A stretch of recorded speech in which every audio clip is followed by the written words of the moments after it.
Deputada Keikota, eu peço sua palavra.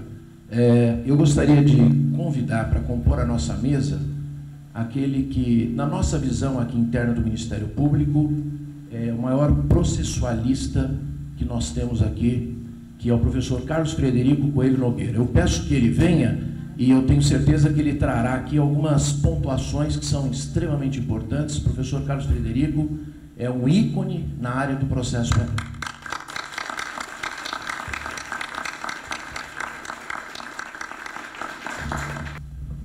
Agradeço as palavras que me precederam, muito gentis, e gostaria de saudar rapidamente todos os membros da mesa, todas as autoridades aqui presentes, minhas senhoras e meus senhores, senhores advogados, membros do Ministério Público, da magistratura, senhores deputados federais.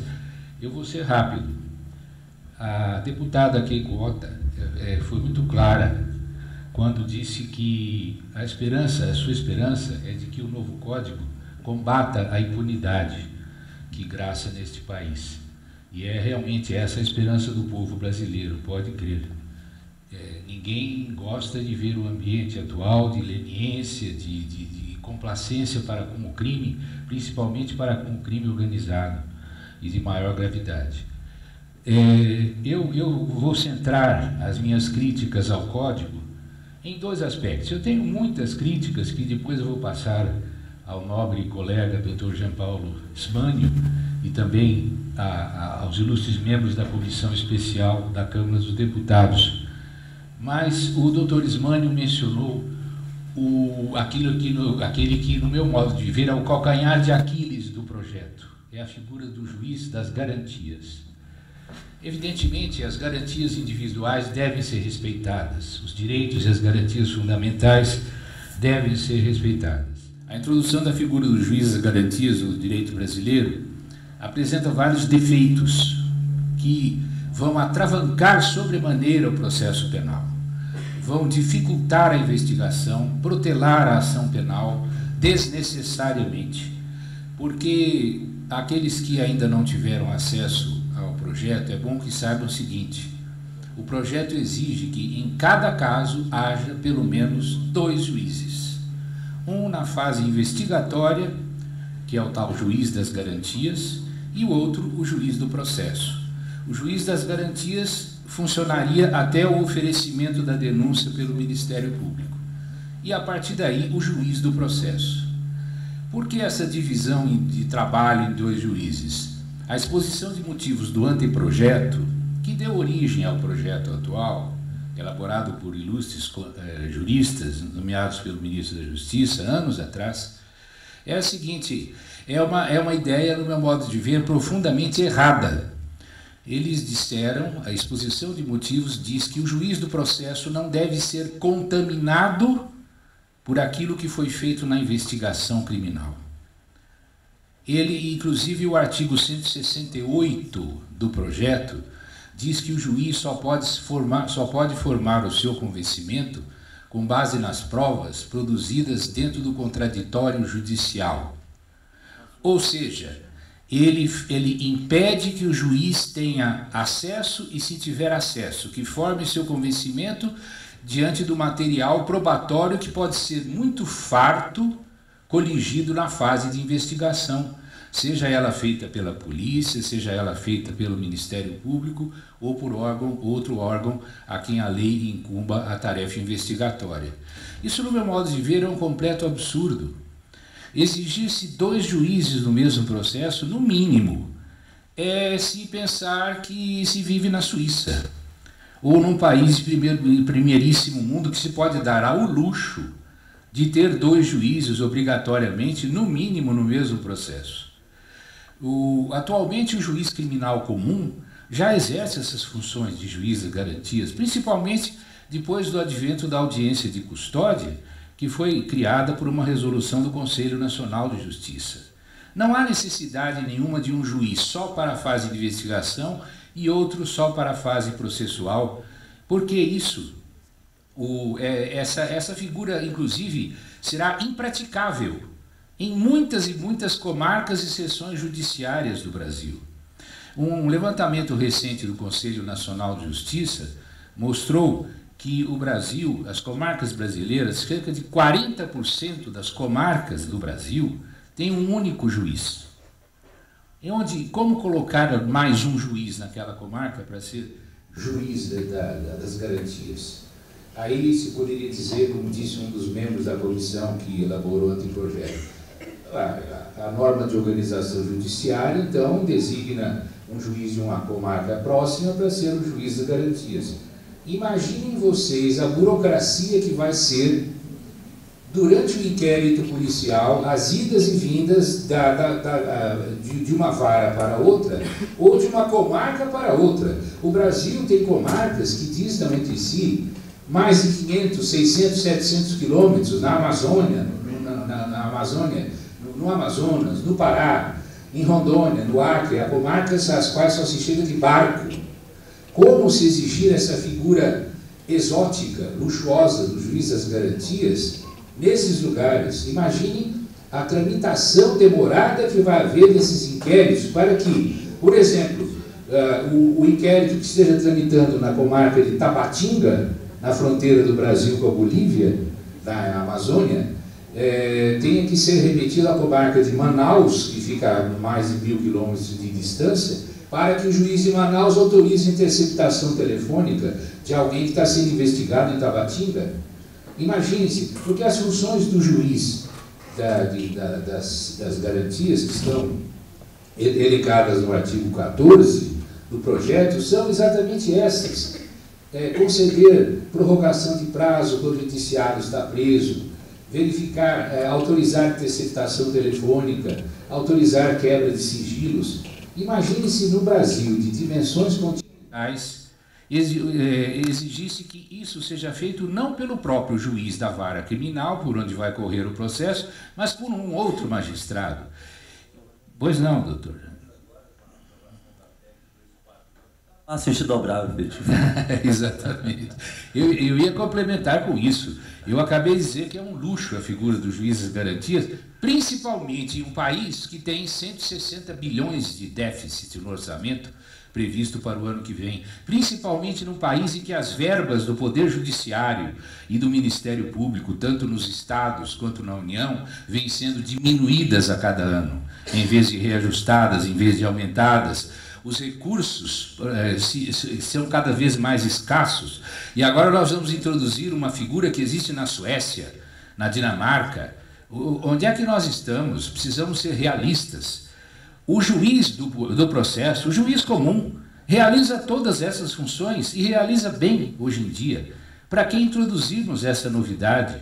E por que essa ideia de que o juiz do processo não pode formar o convencimento com base na investigação?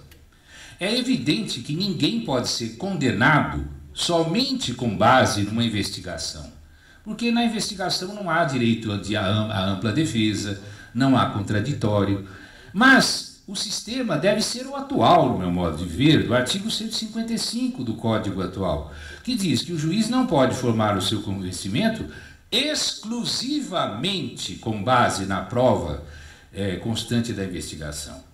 Mas isso não impede que ele forme o seu convencimento fazendo um somatório daquilo que foi feito no inquérito policial com aquilo que foi feito em juízo. Se aquilo que foi coligido na fase investigatória for confirmado por alguma prova produzida em juízo, dentro das garantias do contraditório e da ampla defesa, por que nós vamos ter uma justiça do faz de conta?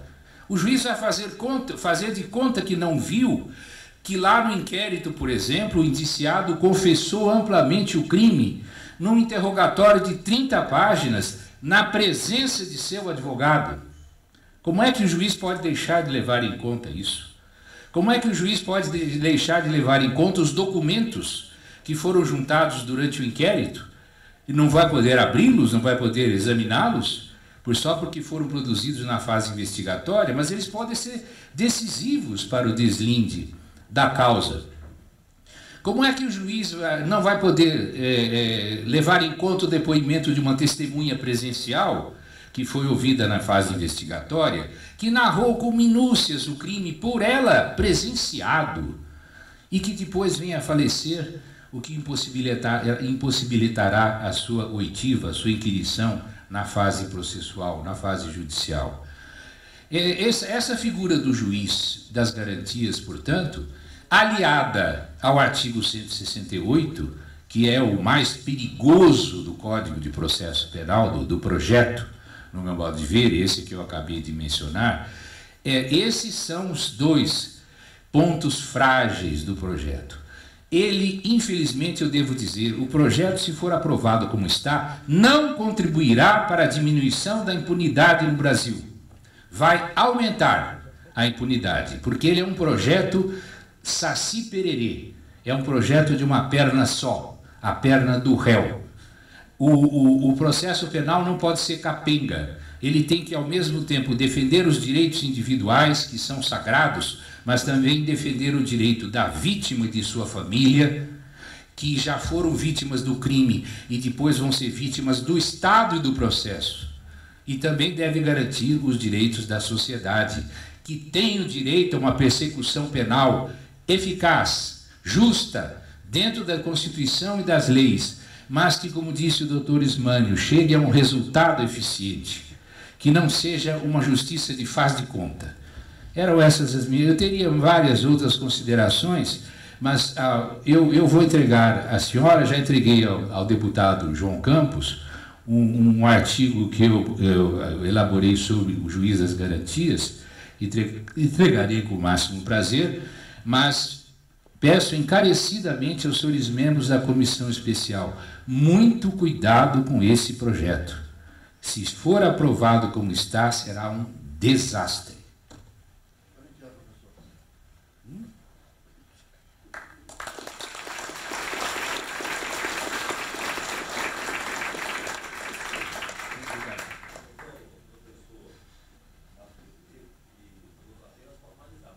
Convidado, vou apenas formalizar, mas o senhor já está convidado para ir na Câmara Federal falar sobre esse tema. Muito obrigado.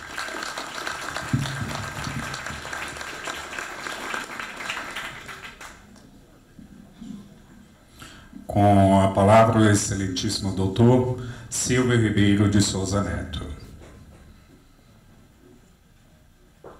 Muito boa tarde a todos.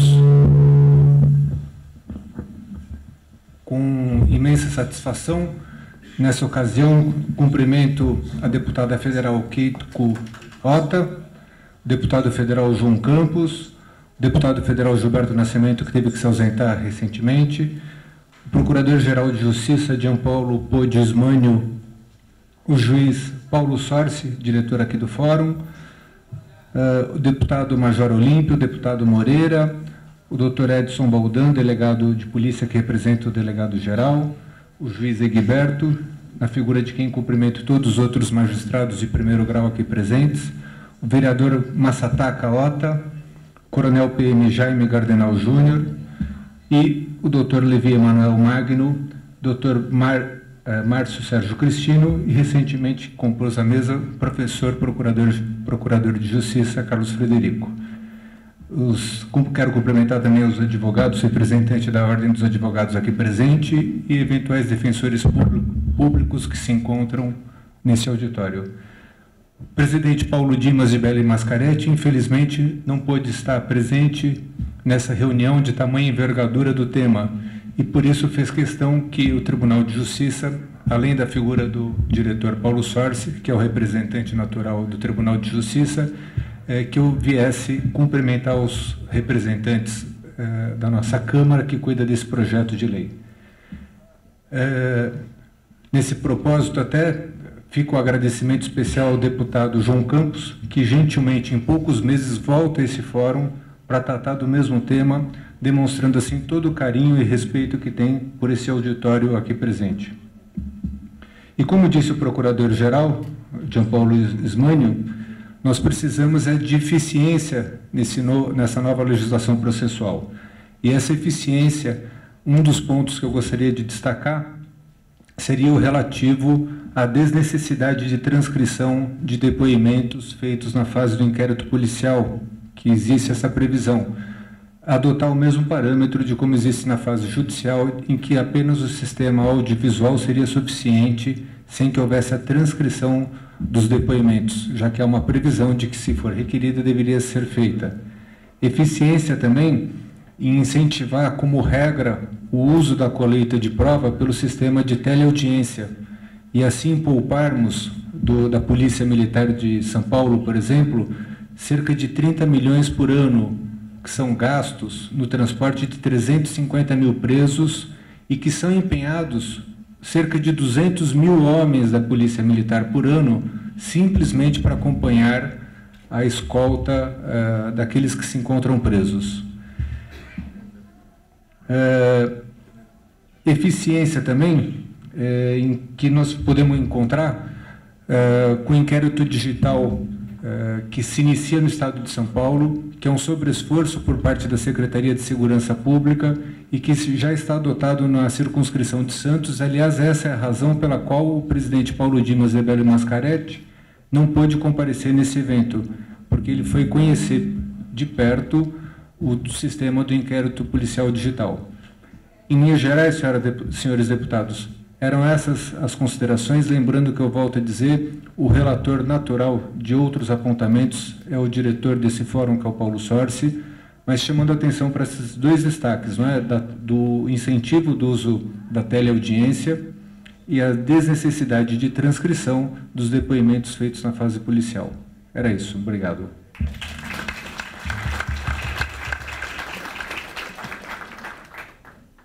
Bom, ouviremos agora o excelentíssimo Dr. Paulo Eduardo de Almeida, o juiz de direito do Complexo Judiciário Mário Guimarães, e também quero aproveitar a oportunidade de agradecer o espaço que gentilmente foi cedido por senhor e nos auxiliar nas diligências. E com a palavra, por favor. Obrigada.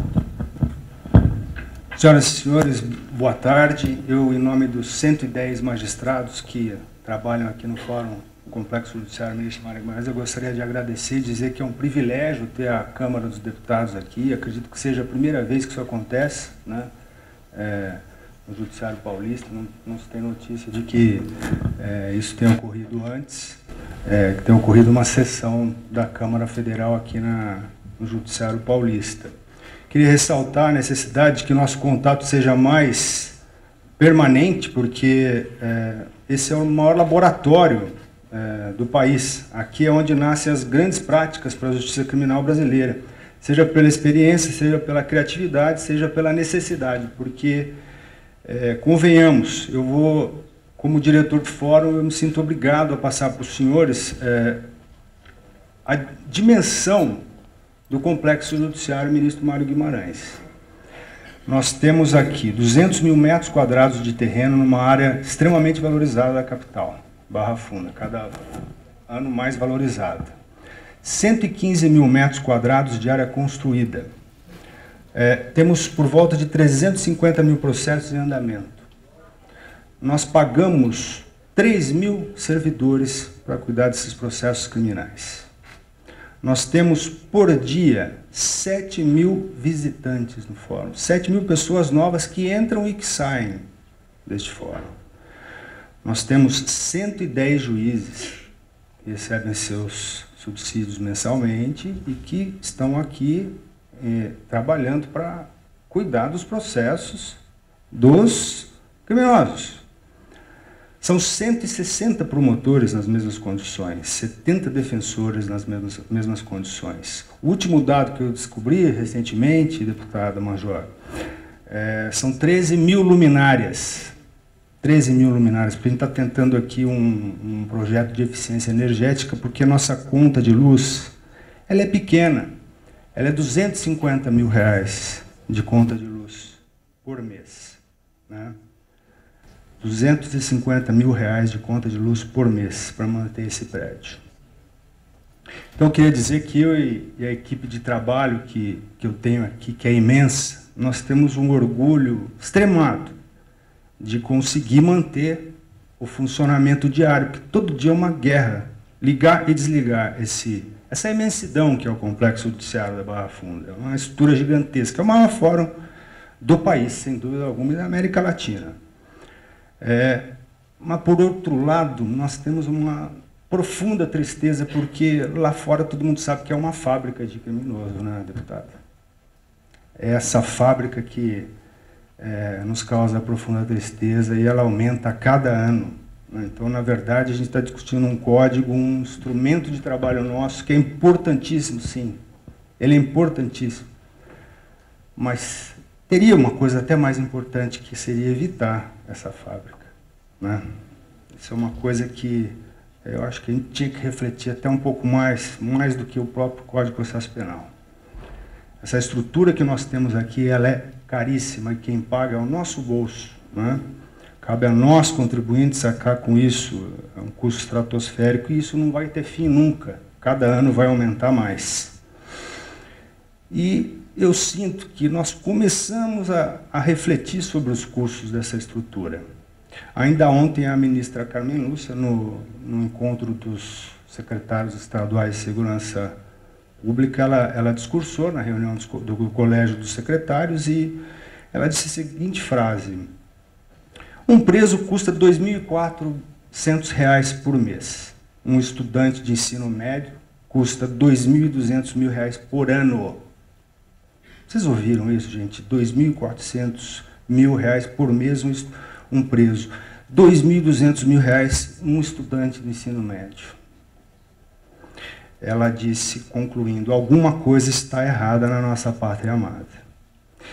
Então, senhores deputados, eu, com muita humildade, eu tenho 21 anos de carreira, eu já vi muito projeto de lei, já vi muita coisa, eu vou humildemente pedir uma coisa aos senhores. A maior contribuição que a Câmara Federal pode trazer para as vítimas, para os pais de vítimas, é um processo moderno. É um processo simples, é um processo célere, que permita ao MP, por exemplo, que faça a barganha logo no começo da audiência, né? Que a gente pare com firula, que a gente seja econômico, a visão econômica da coisa. A gente tem que começar a perguntar quanto custa. Eu acho que tudo vem ideias, direitos, só que a gente nunca pergunta quanto custa. Alguém perguntou quanto custa apresentar diariamente todos os presos aqui? R$ 700 mil. Essa invenção custa R$ 700 mil. Hã? 700 mil reais. Só daqui da capital, Major Olímpio. Então, os senhores puderam testemunhar aqui hoje, os senhores puderam testemunhar hoje aqui uma parte dessa estrutura gigantesca que nós temos, que disponibiliza a apresentação de 300 presos diariamente, né, neste fórum. A média de 100 da custódia e 200 que respondem ao processo, que já são acusados e estão com denúncia recebida. Só esses da custódia é R$ 700 mil. Fora do interior, que o comandante estava explicando para a gente como vai atingir, como vai afetar a segurança de pequenas comarcas que tem 3, 4 policiais. Então, não sou contra a audiência de custódia, não é isso. Eu acho que todos os juízes são favoráveis, todos os promotores pensam como nós, como o Pacto de São José, que foi assinado numa época muito distante de hoje. É importante a custódia, só que a gente tem que aprimorá-la. Então, quem tem que fazer isso são os senhores, né? Só que a gente tem que aprimorá-la perguntando quanto custa. Essa é a maior pergunta que eu acho que a Câmara Federal tem que fazer, né? E vendo aqui... São 160 policiais mobilizados. Muitos poderiam estar, só para fazer apresentação de preso. Muitos poderiam estar fazendo policiamento, né?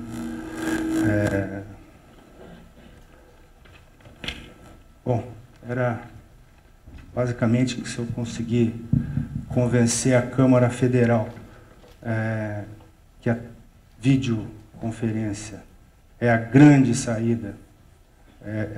Eu tenho certeza, porque eu almoço todo dia aqui, eu converso com todos os juízes e 99% deles concordam que a videoconferência ela funciona, ela é um negócio, ela é um investimento, né? Ela tem que ser tornada a regra e não a exceção. Ela tem que ser tornada a regra. E o nosso código ele tem que passar a ser um instrumento diferente do que ele é hoje. A gente cria estruturas, a gente criou o cargo de delegado. Depois a gente vai criar, como estava dizendo o nosso procurador, nosso amigo procurador, uma outra figura para desconfiar do delegado. Depois a gente vai criar a outra figura para desconfiar do... Então, é um sistema que não acredita em si mesmo. Eu só queria terminar para contar uma história que uma vez eu recebi uma procuradora do Japão, Nagoya. Ela veio fazer um estudo, um levantamento, porque brasileiros estavam cometendo crimes com violência, coisa que não acontecia no Japão. Isso em 2002, deputado. E ela queria estudar a personalidade do brasileiro. Olha a técnica, olha o planejamento dela. E ela me contou uma coisa que me impressionou, nunca mais me esqueci. Se um preso confessar o crime para o delegado de polícia na fase extrajudicial, não tem mais processo. Aqui o sistema não confia no delegado, que não vai confiar no juiz, que só vai confiar no terceiro grau.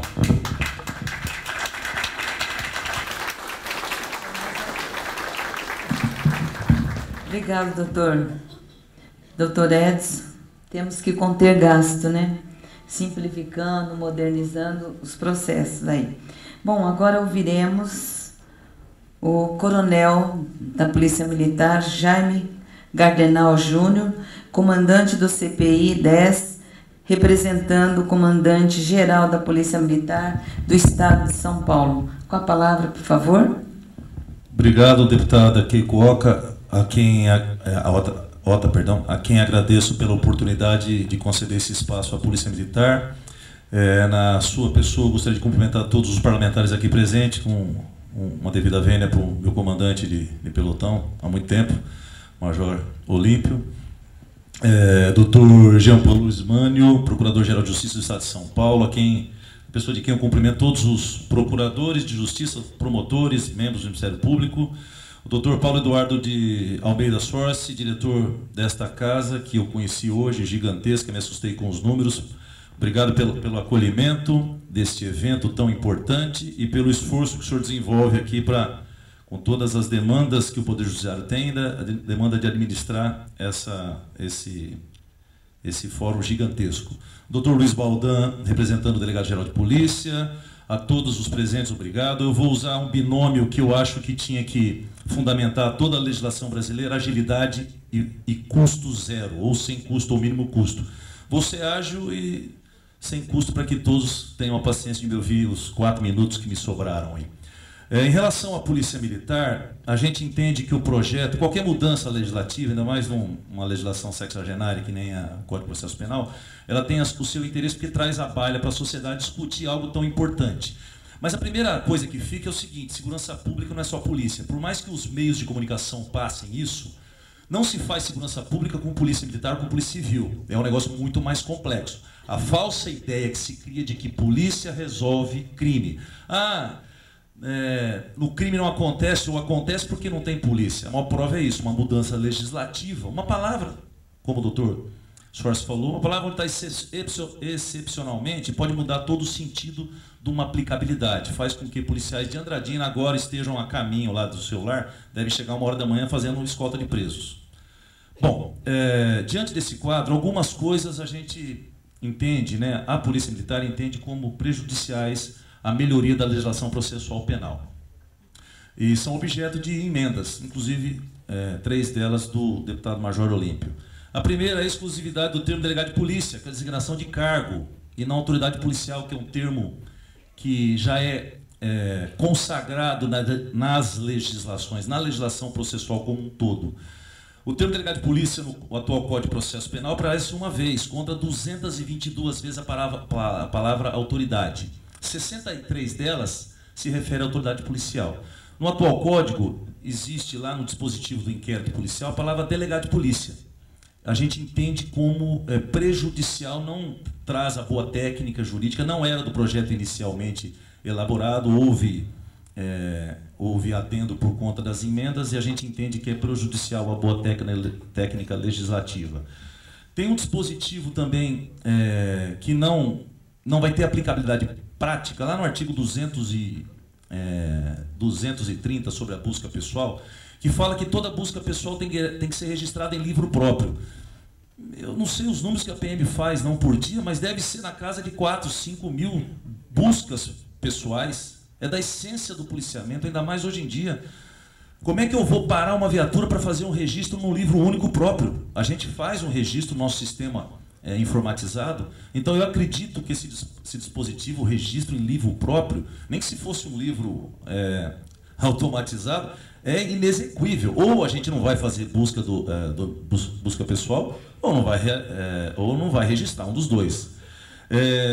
O procedimento sumaríssimo, que é o artigo 285 e seguintes, que trata do juizado especial criminal, ele foi inserido no Código de Processo Penal, mas ele é uma legislação esparsa, com previsão constitucional no artigo 98, inciso 1, com vida própria, que tem princípios próprios.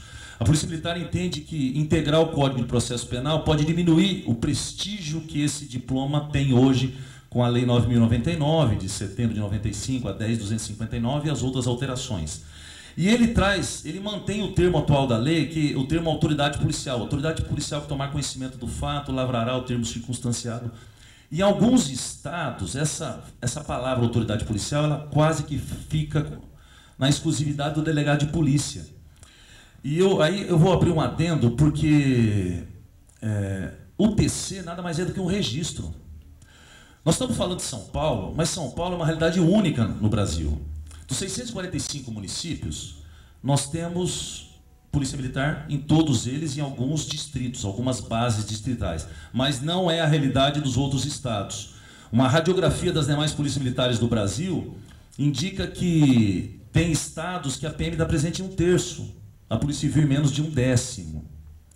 Então, deixar o termo autoridade policial pode relegar a exclusividade do registro do termo circunstanciado de ocorrência, o TCO, que em alguns casos pode ser 80% da demanda policial, ao delegado de polícia. Alguns estados que estão realizando, São Paulo já fez uma experiência outrora, lá na década passada, no século passado, muito positiva da gente registrar, porque é mero registro, não tem cunho de investigação nenhuma. Da região de que eu provenho, Araçatuba, são 43 cidades. Hoje à noite, a partir das 18 horas, 2 delegacias estarão abertas. Tem cidade que fica a 120 quilômetros. Eu vou deslocar a viatura 120 quilômetros para registrar uma ocorrência de menor potencial ofensivo, e ela vai entrar numa fila gigantesca, porque 41 cidades irão para essa delegacia. E essa delegacia só vai abrir na quarta-feira às 8 horas da manhã. É óbvio que esse dispositivo engessa e prejudica muito a comunidade paulista e brasileira como um todo. Nós estamos falando do estado mais rico, que tem 95 mil homens na Polícia Militar, que tem presença em todas as cidades. Imagina a cidade lá do estado do Amazonas, que para ele registrar ele tem que atravessar um rio. É óbvio que a gente não concorda com isso, acho que poderia mudar o termo para uma expressão policial para abarcar, não impedir interpretações restritivas de que a autoridade policial é só o delegado de polícia, mas sim ampliar. Pode ser o escrivão, pode ser o investigador, pode ser o policial, como acontece em Santa Catarina, que uma ocorrência podia levar mais de 1 hora, está levando 5 minutos, é feito no capô da viatura, online, informatizado, é registro, é mero registro. E isso é o poupa-tempo da segurança, desburocratiza a atividade policial, agilidade a custo zero. E nós estamos presentes 24 horas do dia. Tem um dispositivo no artigo 547, e lá na frente no 740, que fala sobre prisão em quartéis, quando houver qualquer risco à integridade física. Nós não temos estrutura para receber presos em quartéis. Estamos falando da Polícia Militar de São Paulo, que é gigantesca perto de outras. A gente acredita, a Polícia Militar entende que esse dispositivo, por melhor que tenha a boa intenção, ele é inaplicável. A gente não tem estrutura, até entendemos que é inconstitucional. Não dá para a gente receber preso, porque com risco à sua integridade física, nós temos muitos presos. Muitos. É só os que são ameaçados aí das organizações criminosas. Então, ou mesmo aquele que fez uma denúncia, né, do criminoso mais grave, é óbvio que a gente não tem essa estrutura. São observações que a gente fez, que a Polícia Militar pontuou aqui, e deixando bem claro que, em relação à audiência de custódia, aqui no fórum da Barra Funda é fácil. Tem o IML aqui. Cada preso que chega e reclama, ele vai descer um andar e vai lá passar por um médico legista. Na minha região, 43 cidades, tem 2. Quem vai levar esse preso é um policial militar. Vai ter um prejuízo, é óbvio. Tem o flagrante, esse mesmo PM vai ter que fazer a condução para o DP, depois vai auxiliar o policial civil a levar a audiência de custódia, e o preso fala, eu fui agredido, eu tenho uma dor, eu tenho um risco no meu... Vamos passar para o ML como quase que a tônica. Vamos rodar 120 quilômetros, a cidade fica desprotegida. Então, eu acredito que a audiência de custódia, como o doutor estava falando aqui, também vai ter um gargalo. Na capital já está tendo, no interior vai ser maior ainda. E por fim, aproveitando, acho que extrapolando meu tempo, mas faço questão de poder falar, a videoconferência não é uma realidade para o interior. Nós estamos fazendo escoltas.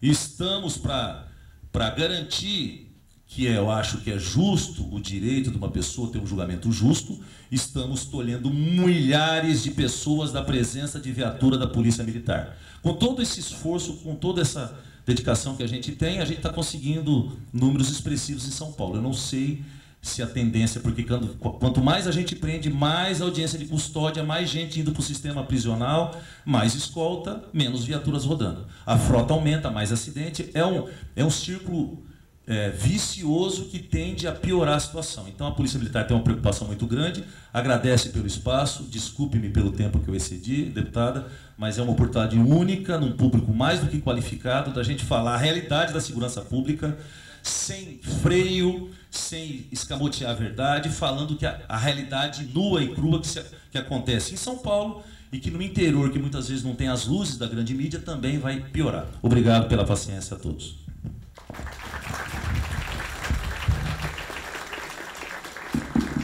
Obrigada, coronel. Passo a palavra agora ao Luiz Baldan, doutor Luiz Baldan, delegado de polícia, neste ato representando o delegado-geral da Polícia Civil do Estado de São Paulo. Por favor, com a palavra. Muito obrigado. Eu inicialmente agradeço a gentileza do convite, a excelentíssima senhora deputada Keiko Otto, que já nos recebeu na Câmara dos Deputados em outra audiência pública, também onde estava o deputado João Campos.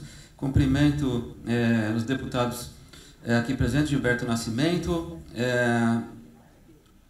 o Major Olímpio, né, que tanto respeito tem dos policiais civis, o meu colega Edson Moreira, cumprimento o nosso anfitrião, o Dr. Paulo Eduardo, que, em nome de quem também cumprimento todos os magistrados de São Paulo.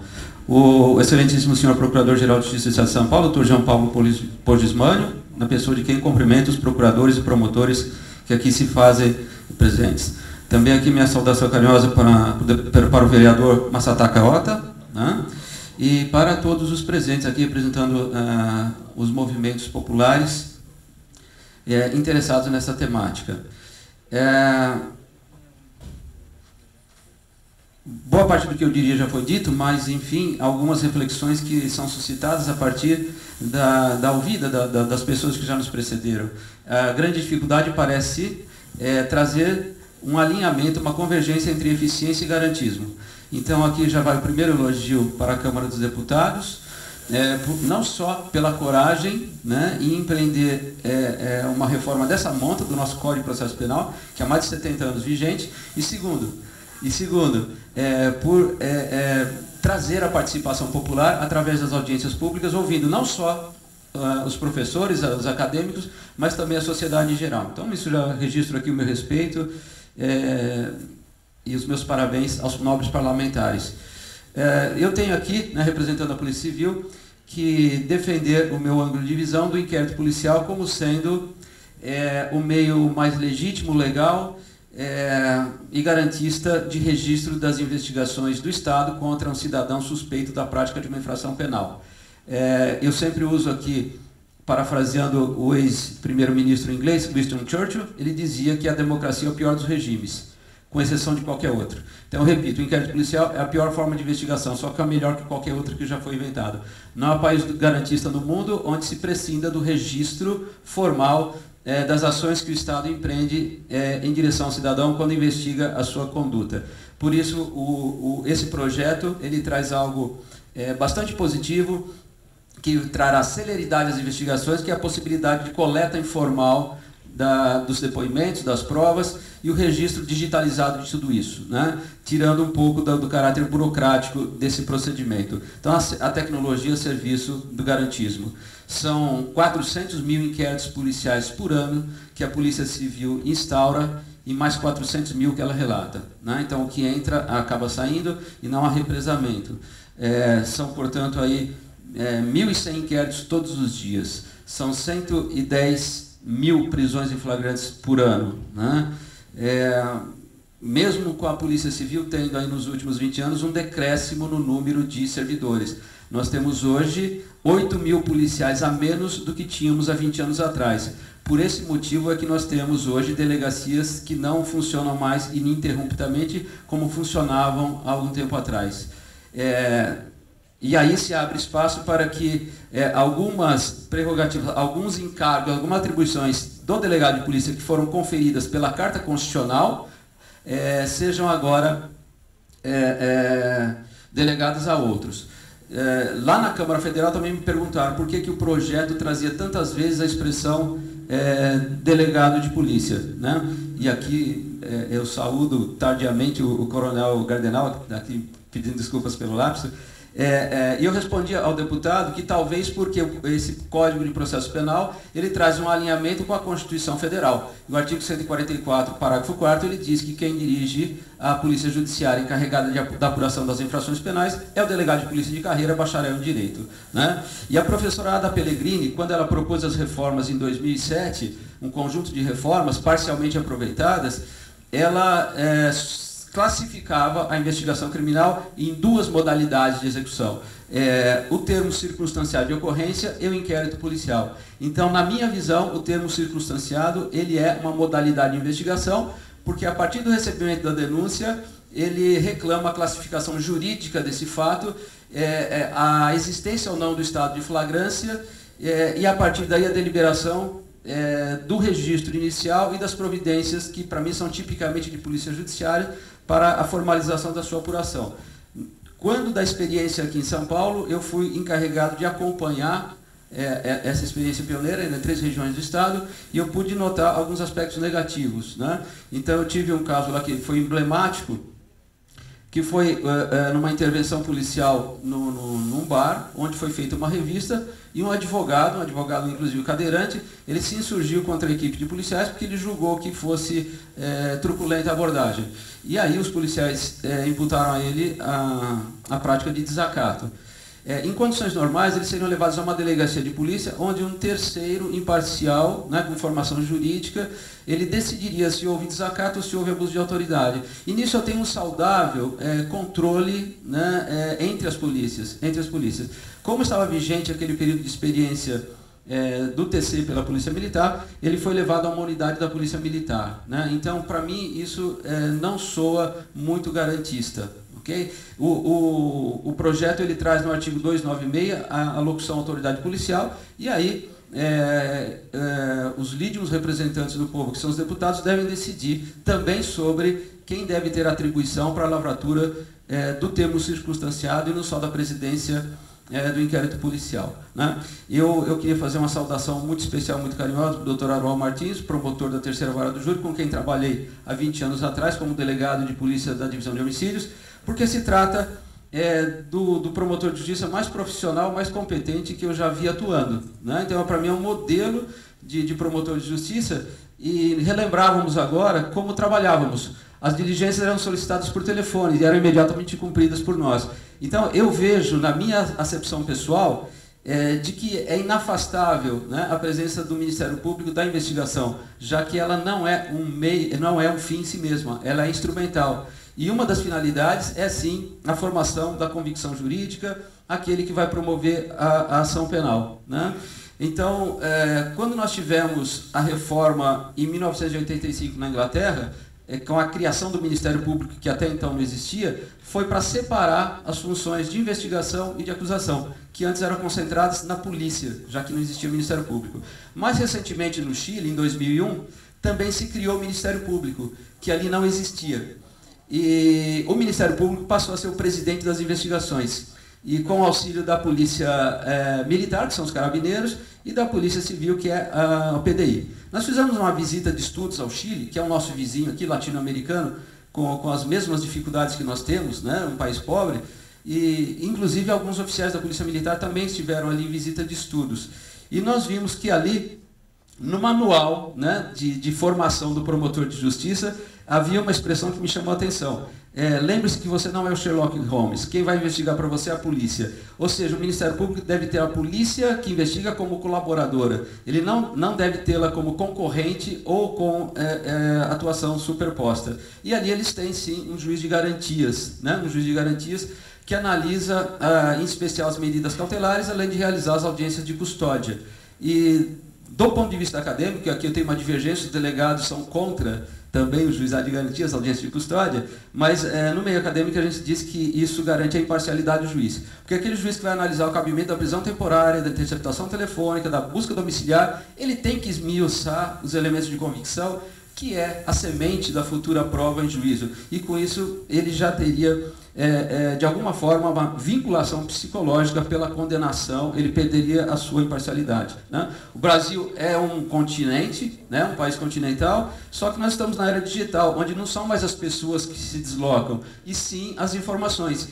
Então, se a gente aproveitar o modelo da Lei 12.694 de 2012, que trata do crime organizado, lá as medidas cautelares elas podem ser decretados por meio virtual, ou seja, o juiz está à distância e ele aprecia a conveniência ou não daquela medida pleiteada. Só para registrar, o inquérito ele traz, o atual projeto ele traz uma inovação que é encontrável na Itália e já nos países anglo-saxônicos, Inglaterra e Estados Unidos, que é a investigação defensiva, aquela realizada pelo advogado. Eu particularmente não vejo nocividade nessa atuação, já que ela é paralela, ela não se confunde com a investigação feita pela polícia, né, e onde há uma limitação, né. Estão corretas as emendas quando elas impedem que as fontes de prova já perquiridas pela polícia sejam aproveitadas pelo advogado, ou seja, a vítima não pode ser ouvida pelo advogado investigante e nem as testemunhas já ouvidas na polícia. Ou seja, o advogado ele colhe as suas provas independentemente e depois apresenta isso em juízo. Eu acho que eu teria que já um colega falar da justiça restaurativa, mas não posso deixar de registrar, lá no artigo 46, nos crimes patrimoniais praticados sem violência à pessoa, quando condiciona o exercício da ação penal pública à representação da vítima e a possibilidade da realização de transação nesses casos, extinguindo a punibilidade, né, afastando a obrigatoriedade do processo. E, para finalizar, né, já que nós temos aqui representantes de movimentos de apoio à vítima, nisso também o Código de Processo Penal, esse projeto ele é avançado porque ele vela pelos direitos da vítima, lá no artigo 91 especial, quando garante a reparação do dano provocado pelo crime e, segundo, quando evita aquilo que nós chamamos de vitimização secundária, ou seja, as provações pelas quais a vítima passa quando ela tem que passar pelo sistema de justiça criminal, polícia, Ministério Público, Poder Judiciário, etc. Muito obrigado pela atenção de todos.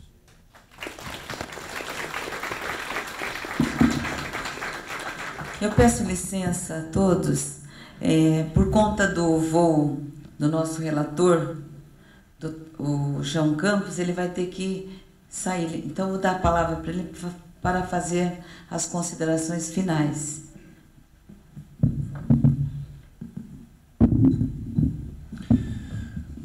Bom, a deputada Keiko é uma das nossas relatoras, ela vai continuar e vai estar anotando todas as contribuições. Eu anotei várias aqui, não é?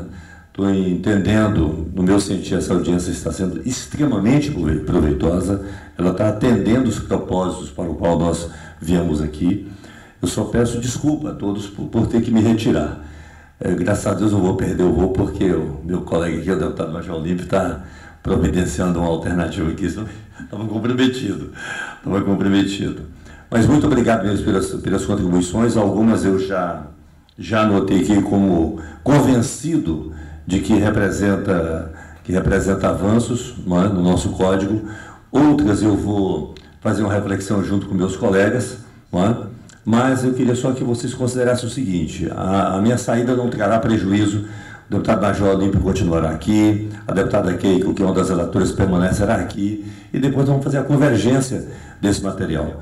Eu quero, mais uma vez, agradecer a forma tão fidalga como todos me acolhem aqui, a forma carinhosa, e reafirmar a minha convicção de que essa audiência alcançou ou está alcançando o propósito para o qual ela se realiza. Muito obrigado.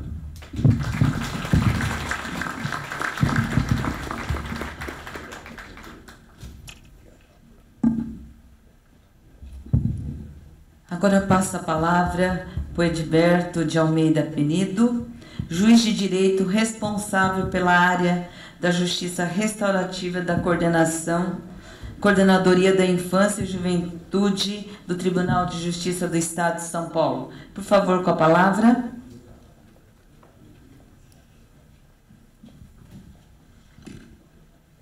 Então, boa noite. Cumprimento a deputada Keiko Ota, a pessoa de quem, diante do adiantado da hora, cumprimento a todas as autoridades, todos os presentes.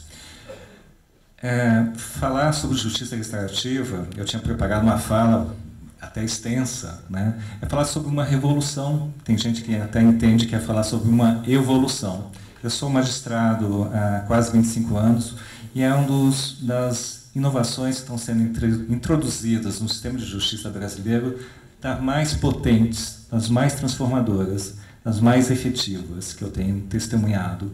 E eu estou trazendo aqui não uma ideia utópica, eu estou trazendo aqui um testemunho.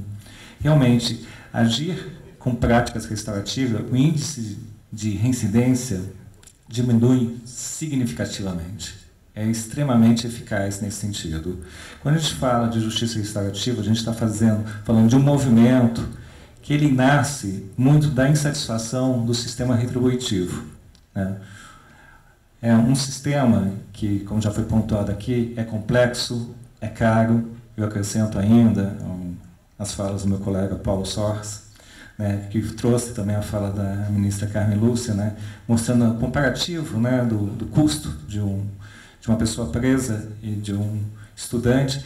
Na área infracional da infância e juventude, o custo de um adolescente apreendido é quase 10 mil por mês. De fato, nós estamos olhando, talvez, para o lugar errado. Talvez não, para o lugar errado. Quando a gente fala de justiça restaurativa, a gente está falando de uma mudança de visão profunda, de uma mudança de cultura. Eu acho que, nesse momento, com essa possibilidade de reforma do Código de Processo Penal, é uma mudança histórica. Não é fácil. E aqui, deputado, já pontuo, abrir para olhar de frente a justiça restaurativa é fantástico. Mas a gente tem que sopesar muito a forma como nós vamos eventualmente introduzir isso, se há um momento de introduzir isso no Código Penal, no Código de Processo Penal, e a forma como vamos fazê-los.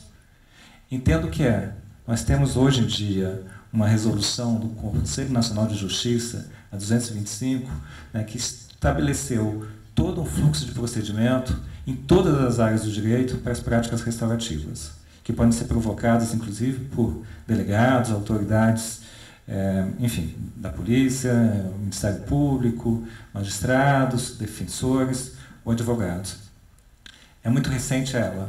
Nós temos uma caminhada significativa na área infracional. Estamos fazendo experimentos já na área de execuções criminais, na área da violência doméstica, mas ainda temos muitas dúvidas ainda. Mas aquilo que nós temos caminhado não é pouca coisa. De fato, trabalhar com a justiça restaurativa, você cuidar para que haja um encontro qualificado entre vítima e ofensor. Pessoas direta e indiretamente atingidas por uma ofensa, mediados, facilitados, né, por uma pessoa capacitada em técnicas restaurativas, é de uma potência transformadora. O ofensor entrar em contato com as consequências daquilo que ele causou não é pouca coisa. Olhar para a sua desestrutura familiar não é pouca coisa. Porque quando a gente fala de retribuição, de punição, a pessoa cumpre uma pena, por mais aflitiva que seja, e está zerada. Como assim está zerada? O que você fez para reparar o dano? Qual foi a reflexão que você fez do valor da norma que eventualmente se rompeu? Você entendeu o que te motivou para atender uma determinada necessidade? E o que você vai fazer para que isso não volte a ocorrer? Isso é começar a responder ao mal feito.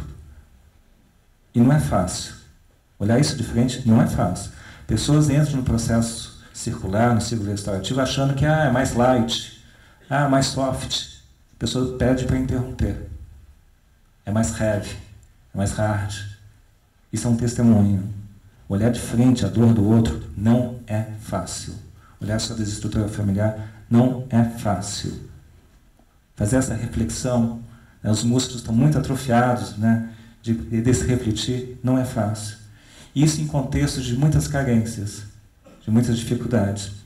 E é impressionante quando você proporciona um contexto acolhedor e seguro, e isso é um dado importantíssimo, quando se estabelece um fluxo, né, todas essas reflexões vão aparecendo aos poucos. Quando esses processos são bem feitos, as pessoas entram extremamente fragilizadas neles. Vítima, ofensor, comunidade assustada, e saem extremamente empoderadas quando bem feitas.